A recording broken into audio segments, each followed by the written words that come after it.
Hi friends, welcome back to our channel. ఈరోజు morning breakfast upma ఎలా చేయాలో చూద్దామండి.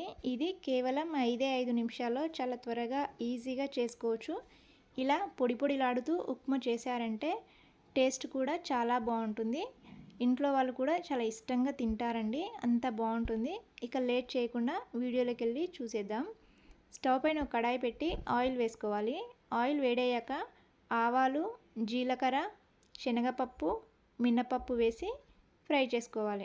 ఇవి కాస్త ఫ్రై అయిన తర్వాత 1 టీ స్పూన్ పల్లీలు వేసి ఫ్రై చేసుకోవాలండి.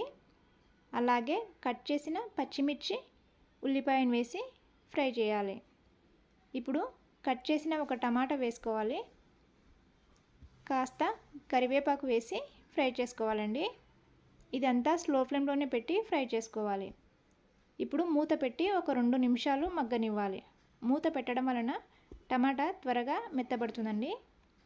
ఇప్పుడు మనము ఏ కప్పుతో అయితే రవ్వ తీసుకున్నామో అదే కప్పుతో 2 కప్పులు వాటర్ వేసుకోవాలి. 1 కప్పు రవ్వకి 2 కప్పులు కరెక్ట్గా సరిపోతాయండి. ఇలా 2 కప్పులు వాటర్ వేసి రుచికి సరిపడా ఉప్పు వేసుకొని కలుపుకోవాలి. ఉప్పు కరెక్ట్గా సరిపోయిందో లేదో ఒకసారి ఇక్కడే చెక్ చేసుకోవాలండి. మూత పెట్టి బాగా మరగనివ్వాలి. ఈ విధంగా మరిగితే సరిపోతుంది. ఇప్పుడు రవ్వను వేసి కలుపుకోవాలండి. ఇక్కడ చూపిస్తున్న విధంగా ఒక చేత్తో రవ్వ వేస్తూ మరో చేత్తో కలుపుకోవాలి. ఇలా కలపడం వలన ఎక్కడ ఉండలు లేకుండా అంతా బాగా కలుస్తుందండి. ఇలా 1 నిమిషం పాటు కలుపుతూనే ఉండాలి. ఈ విధంగా కలిపిన తర్వాత మూత పెట్టి ఒక 2 నిమిషాలు ఉడకనివ్వాలి.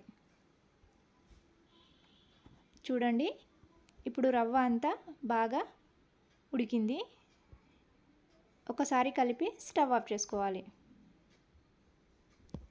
చూడండి, రవ్వ అంతా పొడి పొడిగా ఆడుతూ ఎంత బాగుందో.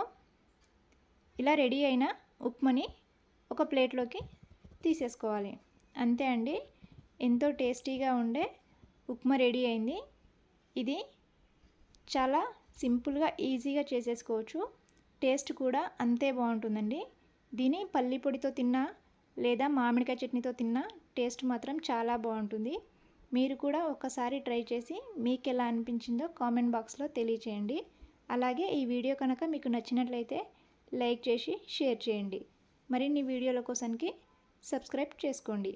వీడియో చూసినందుకు థ్యాంక్ యూ.